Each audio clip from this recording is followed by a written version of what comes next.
Swayam Prabha. Digital India. Educated India.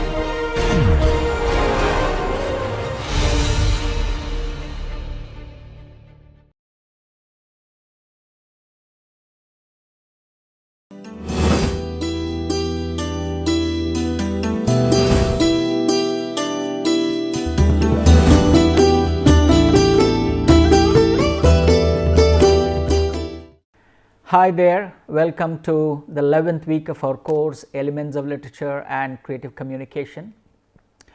Well, we began this week with an interesting book, and more than that with an interesting philosopher, Aristotle, and we understood at least to a certain extent we acquainted ourselves with the genius called Aristotle and his expertise in various fields, and therefore how he qualifies to be a true polymath. And in his works on especially in his work on drama, which we identified as poetics, we see Aristotle classifying a drama based on its various elements. In fact, more than that, of course, he identifies the two broad genres of drama as tragedy and comedy, and he defines them briefly, and he goes on to give us a structural understanding of Greek tragedy, especially in terms of its 6 elements. So, we discussed all that in the last class. During that discussion, I said that Aristotle's discourse on tragedy is based on his familiarity with the Greek drama, especially written by Aeschylus, Sophocles, Euripides, and of course Aristophanes, right. So, in this class we are going to take up a closer look at Western drama or origins of Western drama, of course for want of time, and as more than that, of course since it is an introductory class, more than a brief history of Western drama, you can call it a kind of a snapshot of Western drama. Okay. Well, ideally we should have begun this week with a snapshot of Western drama and then come to Aristotle's poetics, but I deliberately reversed the sequence, because of course we learned this technique called foreshadowing, right. What does foreshadowing do? In fact, it piques your interest by discussing briefly what is ahead. It piques the interest of the reader. Similarly, by deliberately introducing you to a theoretical work that is based on the plays of all these masters, I thought you would be more interested to know about these Greek masters, in fact who play a major role in founding an entire European tradition of drama, Western tradition of drama. Okay. So, let us go ahead and take a look at the origins, how did exactly this Western European drama begin. Of course, it has its beginnings like ancient poetry. It has its beginnings in liturgical tradition, various religious traditions. So, approximately speaking, in 600 BC, drama began as some kind of performance, a poetic performance to please the god of wine, fertility and vegetation called Dionysus. In other words, drama is a genre of literature that is basically dedicated to the god of wine, fertility and vegetation, in the Greek context called Dionysus.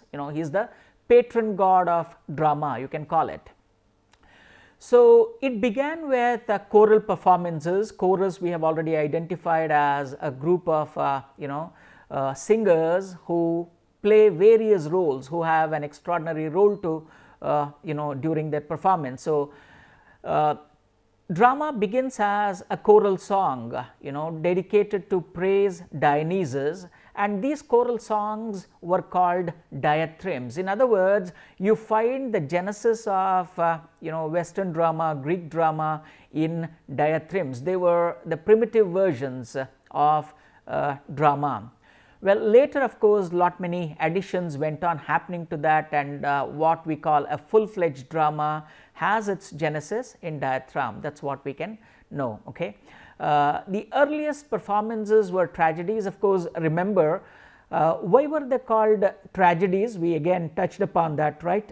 In Greek, tragedies, the root word is tragos, that is goat. Maybe they were offered as a prize when there were competitions. Remember, Athens conducted annually, drama festival, and all of them performed there. Whichever playwright won the first prize was either offered goat as a prize, or maybe goat referred to some kind of a sacrifice, maybe to commemorate Dionysus and all that, to celebrate Dionysus.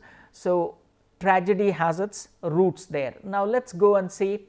Of course, now out of diatribe emerges full-fledged plays, but what is the first step? What is the first step? Now here is the first step. From diatribe you have thespis. In the like we identified Enheduanna as the first known author in the history of human literature, thespis is the first known actor and dramatist in the history of human drama, especially Western drama, okay? Because when the 6th century BCE, when there was competition, when when for the first time Athens conducted a dramatic festival, Thespis won the first prize. He marveled the audience by leaping out of the cart, and then reciting poetry, as if he was reciting the various characters in a particular play. They were speaking, he recited poetry. Of course, he made use of masks in order to portray different characters.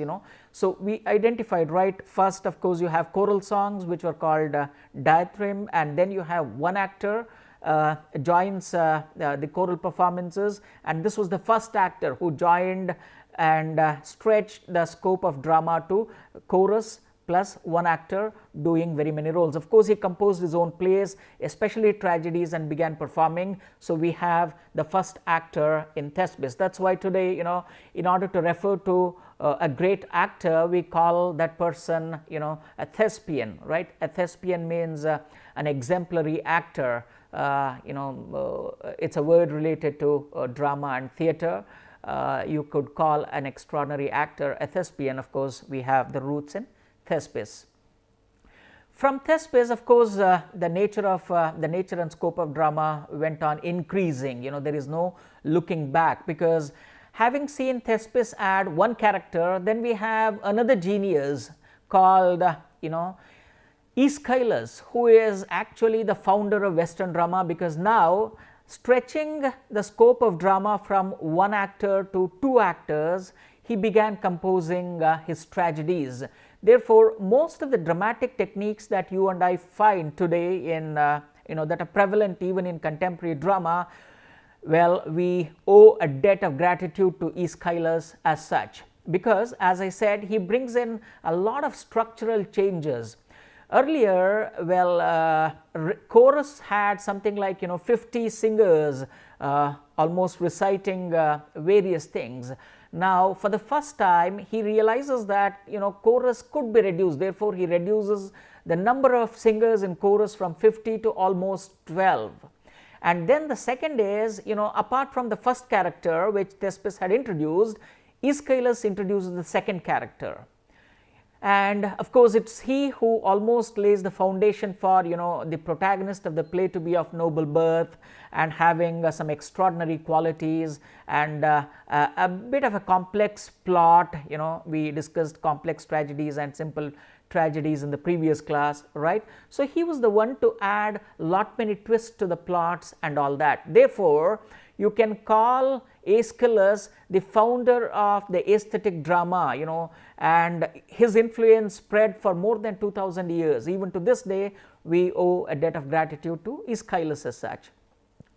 More than that, he introduced what can be called a vertical scale of drama. When we say a vertical scale of drama, of course, it has got to do with the structure of stage. In fact, he designed the stage in such that there's a three-tier. Imagine the stage as having stage is an area where actors perform, that well. So it's a three-tier stage. On the first tier, above the pedestal, you have seats of gods. Obviously, Greek drama made use of various gods, including Dionysus, Zeus, many other gods come and go. Okay, So, whenever a character that is to depict God, well, it comes on stage, they usually would go and sit on the pedestal. So, indicate reverence. Okay. So, that is a divine seat. And just below, down below, first state, the entire tree is, it is a place of exile and punishment. So, you can call it something like, and the middle place as where, it is a fair circle of earth, where the human characters come and act their role, something like this. Now, think of it as some kind of, the middle stage as earth, where human mortals are there, and the down below is a pit, where, if a character has been cursed and is exiled, as a mode of punishment, they are made to go stand there or sit there and perform their role, something like this. And there are gods on the above. So, something like, you have, Swarga, Naraka, and of course, the Bhumi in between, something like that. The netherworld, the earth is where human beings live, and of course, on the, Olympian hills, you have gods, maybe to structure that. It is called a vertical scale in drama, and later in the hands of contemporary playwrights, this vertical scale undergoes a lot of transformation. Aeschylus wrote several plays, several tragedies especially. Unfortunately, we do not have, it said about 30 of them, more than 30 plays he seemed to have written, and we have so far, about 7 surviving tragedies that are attributed to Aeschylus.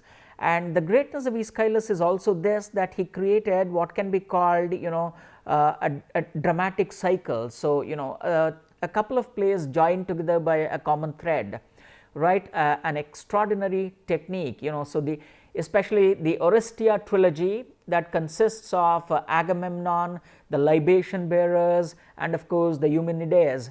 These are the 3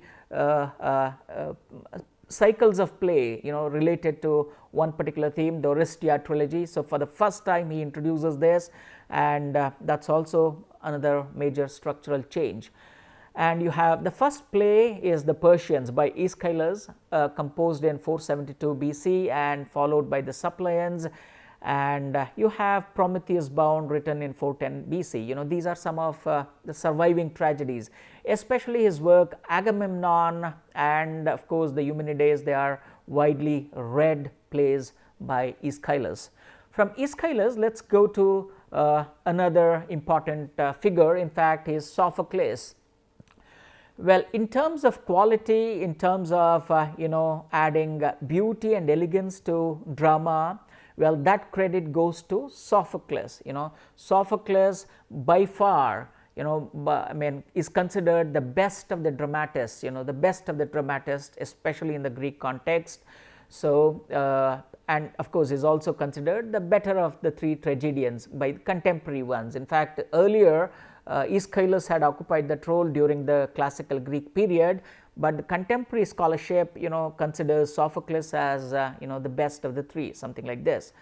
Again, very interestingly, or as a strange coincidence, he seemed to have authored more than 120 plays. However, only 7 plays are available, like Aeschylus plays, which are only 7 of them are available. Even Sophocles, we have just 7 of his plays available to us, and of them Oedipus the King is an extraordinary work. In fact, this particular work is also credited to have is also significant because it's it has opened a new school of thought in psychology, especially Sigmund Freud and all. Modern psychology has its genesis in this particular play, Oedipus the King. You have the Oedipus complex and later Electra complex and other complexes. Freud, think of Sigmund Freud, Jung and others. Well, they have their roots in this particular play, the Oedipus the King, an exemplary, in fact, one of the best tragedies that you can ever come face to face with, Oedipus the King. And again, here, like Aeschylus added the second character, Sophocles adds the third character and makes characters the strength to 3, and maybe gradually that is how you have as many characters as you can see in today's drama. So that's to Sophocles' credit, adding the third character. Again, some of his well-known plays include Antigone, a remarkable play again, almost as back as 5th century. Imagine, it talks of a conflict between an individual and state, the contemporary postmodern subject, contemporary subject, a conflict between an individual and the state, and how sometimes an individual prevails over the state, because though state is majoritarian, an individual is solitary, how the sanity of an individual can prevail over the state, albeit a little late though, So it's a tragedy, of course, so that prevalation happens a little later. Antigone, an extraordinary play. Electra, Oedipus et Colonus, these are some of his remarkable plays. Okay, Sophocles. We have the third greatest Hellenic, classical Greek playwright, Euripides. So together, Aeschylus, Sophocles and Euripides are called the Trimurtis, or the triumvirate of classical Greek drama. Well, of course, he was not as well known as the previous two playwrights during his lifetime. However, later scholarship also attributes some greatness to his plays, and in fact his greatness, the greatness of Euripides, is that he introduced the element of comedy into his tragedy, and therefore inaugurating a new genre of drama called tragicomedy. Therefore, you have a trailblazer in Euripides because he introduced tragicomedy in his plays. Some of his well-known plays are Medea, again an extraordinary play, and in fact it's also said that contemporary feminism is born out of this particular play. Medea talks of autonomy of the female agency and how she renounces the very concept of family and finds, when she is dejected in love, in marriage and all that, how she seeks out, revenge even on her own husband and all that, an exemplary play. So therefore, you can say that contemporary feminism is also born out of this particular play, Medea. And again, he also writes Electra, Trojan Women. These are some of his works. Of course, some of these themes find repetition in subsequent playwrights, so this is Euripides for us.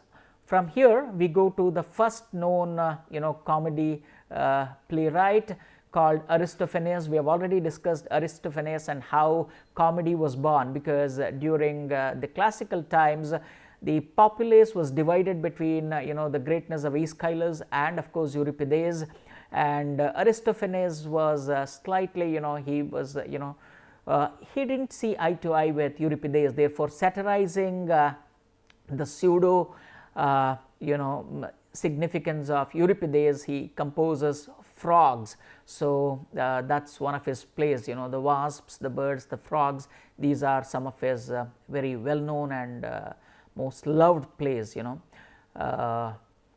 That's why you have Euripides and so these are some things that we can keep in mind. So you can call, again, you have a trailblazer in Aristophanes because he can be called the father of comedy. So these four figures play a major role in founding Western drama or European drama as we know it, which later of course has a significant influence on Roman drama and theatre tradition, and of course even in other parts of the globe as well. So these four are very important people as far as Greek drama is concerned, as far as the European drama is concerned.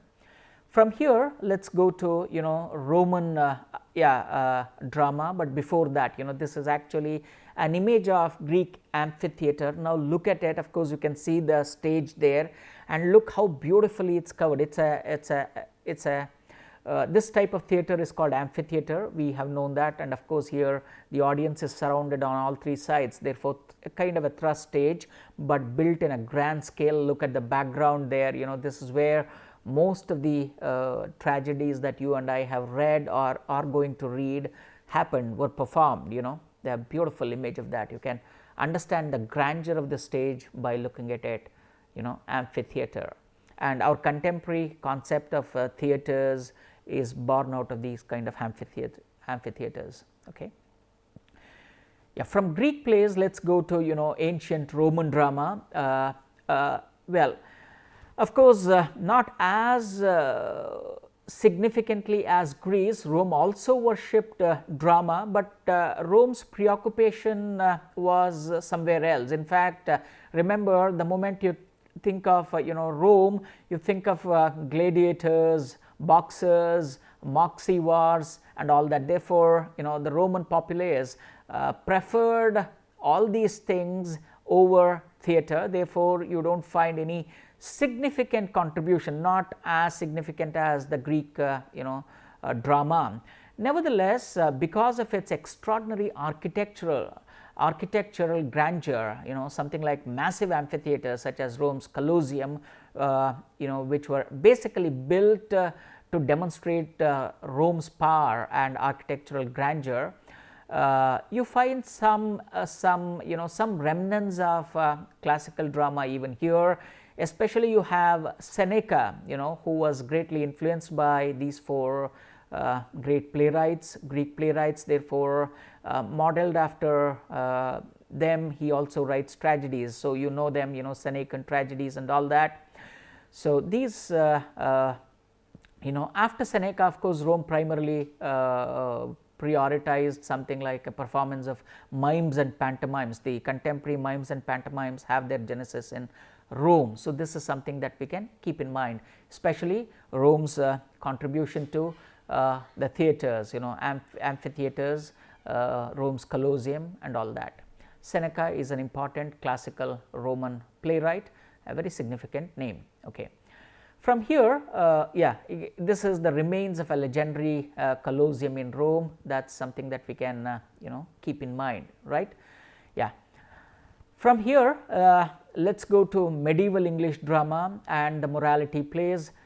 Remember, so we are skipping almost about 2000 years compared, more or less, we have come to the middle medieval English drama, something early 16th century, late 15th century, early 16th century, where drama, it is said that drama in England, though has its roots, though is influenced by Greek and Roman drama, developed in a different direction. Of course, you can spot the influences, nevertheless, it is also known for its deviations from the Greek drama, Again, like the Greek drama, you also find origins of drama in England in its liturgical traditions. Therefore, to a certain extent, you find influence of church, influence of the Bible on this. Therefore, you find a lot of biblical plays, not biblical plays, plays around Bible and all that. So, based on the readings of Bible, of course, that is when remember King James Bible had just come out at that point of time, or maybe was in the offing, something like that. So, therefore, you have the morality plays that were meant to enlighten the elite and the laity alike. So, laity is common mass, elite is them. So, morality plays held their sway over both the commoners and of course, the aristocrats alike. So, typically some of the well known themes in these morality plays, Everyman was one such play, a very remarkable play, where you find a playing of good versus evil and pride versus humility and all that, and virtues versus vices, where virtue, after undergoing a lot of suffering and all that, wins finally. So, Everyman is one of the exemplary morality plays. So, this is something that can be kept in mind. Well, from here we move on to what can be called the golden period in especially European drama, or especially in England, the golden period. This is called Elizabethan stage. But before we come that, maybe some more points about mystery and miracle plays. Remember, we said that these plays have their tradition in liturgical traditions. Therefore, they were basically performed during several pageants, especially Christian festivals such as Easter and Christmas and all that. And they were also part of certain Coventry cycles. They were performed there. Therefore, you can also call them Chester cycles, Coventry cycles, where morality plays seen. These plays also showed again like all morality plays, you find good fighting evil, and finally though evil tries to prevail over good in the beginning, towards the end good prevails, a kind of a common structure that you find across all these miracle plays. All right. Now, having discussed miracle plays, let us go to what is generally called the golden period of English drama, because here comes Shakespeare. As I said, in the world of drama, Shakespeare is an uncrowned king, okay, for various reasons, and rightfully, of course, is called the crowned king, or something like this. It was influenced definitely by Greek drama and of course Roman drama, and also by the morality plays that were developed back in the ground. So, you find that kind of spiritual conflict even in the Elizabethan plays. Just before Shakespeare began writing, or before his arrival onto the stage, you have university wits. They were called university wits. They began writing plays, and prominent among them was Christopher Marlowe. And we have Fausters, based on Goethe's Faust. You find of course Goethe bases his Faust on Marlowe, of course, so you have Faustus, the theme of Faust is very familiar to us. He is an extraordinary scholar, but he is not very happy. In fact, Faust is the first great hero that you can find, because he wages a war against gods, because he wants to know more. He is a true bibliophile, he wants more. So, he wants to expand the scope of knowledge, and though he has been warned that probably there is a reason why God must have put limitation on our ability to understand, he does not believe in that. He creates a pact with the devil and wants to know more, and because of that hubris, he sees a great fall. Marlowe discusses all that in Faustus, an extraordinary play. Of course, you can find shades of morality play there, nevertheless an exemplary tragedy. Yeah, from here comes Shakespeare during this background. Shakespeare is a remarkable playwright. We discussed Shakespeare during our discussion of sonnets, right? And as I said, Shakespeare is an ingenious playwright, an extraordinary playwright, and that is why one of his later contemporaries, Ben Jonson, who is a successor to the legacy of Shakespeare, says that Shakespeare is not actually of a particular age, because when we read a writer, or when we watch the performance of a playwright or a dramatist, they are just for maybe that particular period, or maybe for an age, but Shakespeare is not for an age, but for all time, highlighting the classic nature of his writing, and how it is, it is a canonical work, something like that. And it is to the credit of Shakespeare that he almost practiced in all genres, subgenres of drama. He wrote exemplary comedies, extraordinary tragedies, and of course beautiful tragicomedies, beautiful history plays, all of them. Of course, there is again a kind of a dispute as far as the number of plays are concerned, but generally they say about 40. So, to be precise, 37 plays, but so far we have about 37 plays, out of which 17 are said to be comedies, 10 history plays, and 10 tragedies. You have heard of his well-known tragedies such as Macbeth, Hamlet, King Lear, and Othello, remarkable tragedies in their own right. And when it comes to comedies, you have a Midsummer Night's Dream, Much Ado About Nothing, Twelfth Night, and all that. In tragic comedy, we have already discussed, what is it? Merchant of Venice is a best example for tragic comedies, and in history you have Julius Caesar and other well-known plays in history. Well, Shakespeare is an untutored genius, because he did not have any university education as that. Probably all that he had was basic education, something like class 7, class 8 or 10, something like that, so he was an untutored genius.